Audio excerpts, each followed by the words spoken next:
Tom Bakke ran leasing for Equity Office for years. We're teaching at the Darden Business School, University of Virginia. I'm sitting in the back of the classroom, and Tom says, he was still at EOP at the time, we price each vacancy separately. 150 million square feet.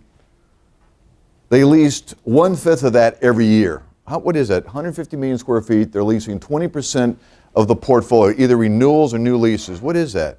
20, that's 30 million square feet. That's a lot of space, isn't it? So I sit down with Tom. He comes from the podium. We sit down and say, whoa, I know you've said that before. So he shows me this sophisticated thing. Space with good views. It's near the elevators. This is a AAA. And I said, my brokers will never sit still for that. So Jordan, Tom Bakke, and the chief operating officer of a REIT sit down, and I didn't do much, developed Bakke-Lipsey pricing for office, retail, industrial. You can use this from your iPad, but this is a wonderful tool to show in your listing presentation. How many high hurdles should you bring to every presentation? For performance listing, we bring 10, just to really just mess with the competition. We want this assignment, but no matter who you hire, please make sure they have a sophisticated tool which counsels you on what is the best price for your vacant space. Because here's what mostly happens. It's one of the discussions you didn't even want to have with the client, right? Because it's sort of like witchcraft. What number do I have to give them that looks like it's high enough, but not too high, that it's crazy high, and then I put myself in a trap that I can't obtain, right? So guess what? In this case, we let the math be the spokesperson. And I'll actually take Henry through the space and say, Henry, this is your building, man. You know it better than anyone else. Why don't you share with me what you think is the view of this space? Well, I mean, we're looking at the 405. I think it's a 4. Okay, put a 4. And what we do, and we saw this yesterday, the comps come from 10K Wizard. So we go to 10K and we show them the actual leases of similar buildings that have closed in the last 90 days. So we're not just saying we heard about a lease that closed at $35 a square foot. I know all of y'all here in Southern California talk dollars per square foot per month, but annualize it. I says, here's 2 leases. And yeah, those buildings are pretty similar. So then we embed that into the spreadsheet, because all this is a dashboard. And you can do it on your iPad. You go through there, and here's a 5 and here's a 4. And so in this case, it indicates that suite 1803 should be 2311. You know, we'll go 2425. But we're not going to go to $28 because that space could stay on the market for a long time. Because when the tenant rep comes through the space and they see that it is reasonably priced, they tend to go after that space more aggressively. What I mean by aggressively, than one that they're thinking, man, this could take 6 months to negotiate to a reasonable price. I mean, where the hell did they get this number from? Here's the point we're trying to make. Space that is reasonably priced leases faster. Does that make sense? And so we have this for office, retail, and industrial. And it's nothing more than we bring 2 S's to every presentation. Tenant rep, landlord rep, investment sales. What's the 2 S's again? Style points and substance. And again, here we have both. And again, this best practice came from a guy who is now the chief operating officer of Washington Real Estate Investment Trust after being with EOP for many years. And you might even know Tom Bakke. He's leased a lot of space. And can you imagine a portfolio that size? Every vacant space had a separate price tag. I'm laughing because Jordan and I had this exact same discussion 2 or 3 months ago where he said, you know, you need to take the validated fastest growing industries that need more space, that are paying more in wages. And remember that your discussion was we shouldn't just have black swan in investment sales. We're going to talk about black swans tomorrow, that we should have black swans and outliers also in leasing. And that's what I hear all the time from landlords. Share with us those who need more space sooner because their head count's going up, paying more in wages. And so Jordan made that same observation 2 or 3 months ago. I have not, to be honest with you, figured it out. We have absolutely nailed it in investment sales. I mean, our Black Swan presentation for investment sales has been thought through, road tested, and working. We're still working on how do we mathematically still make that work in leasing vacant space. We're not there yet, but we're moving down the road. Document flexibility. In your listing presentation, we plead with you to counsel the landlord that you will lease more space in less time if they approve a variety of documents. Here is one from one of our favorite REITs. It's called a service agreement. It's not even called a lease. 6-7 pages. And some of our clients call it a speed lease, quick lease. Here, if you look at this service agreement, it's not even called a lease, is it? It's called a service agreement. The landlord is called the service provider. The tenant is called the client. And you just drop in the numbers because there's no escalations to worry about. Here's what your rent's going to be this year, and here's your rent next year. So now I've got a tenant coming through one of your listings.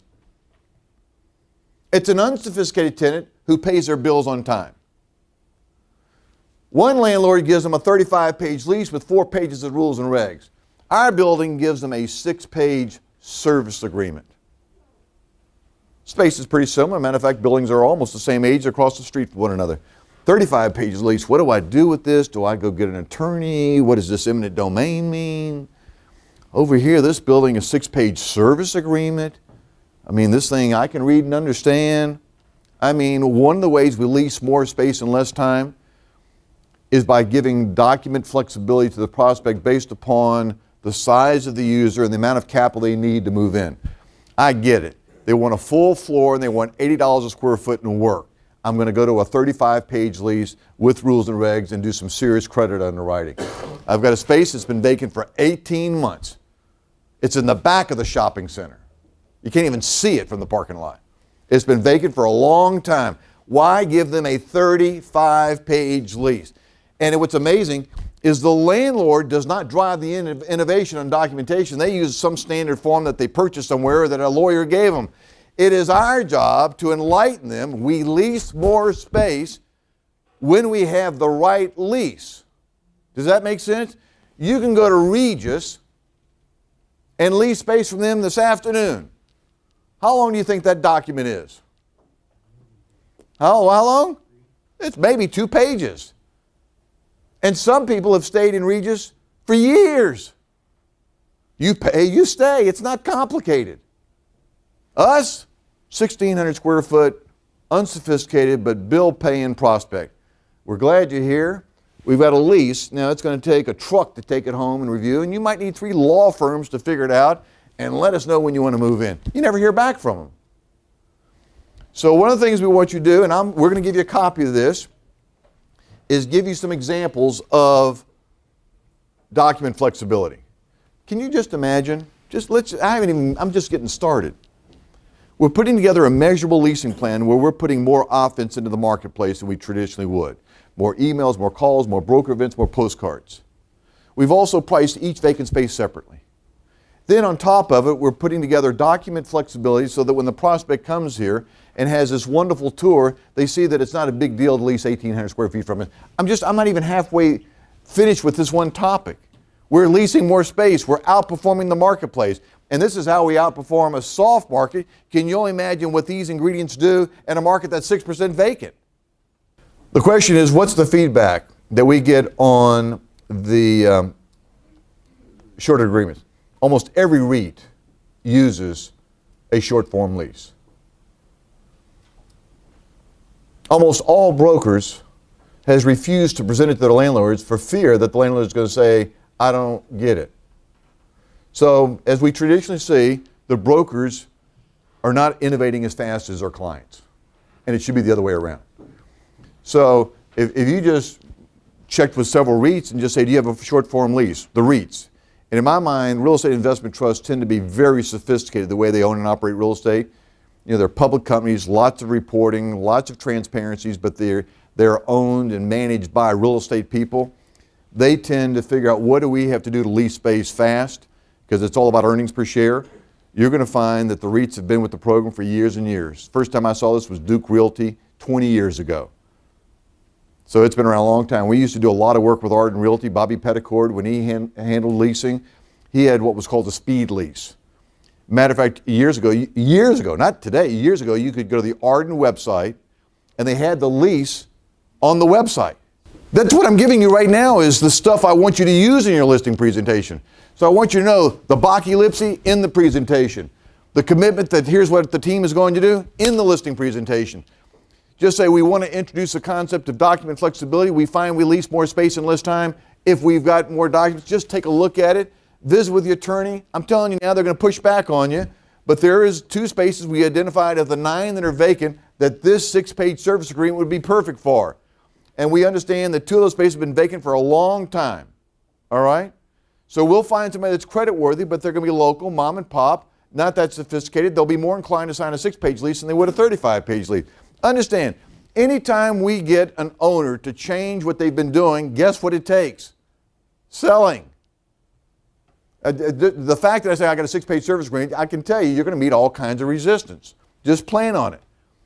But we meet a lot of resistance when we meet a tough tenant rep broker who brings a prospect through your building and they tell you it smells.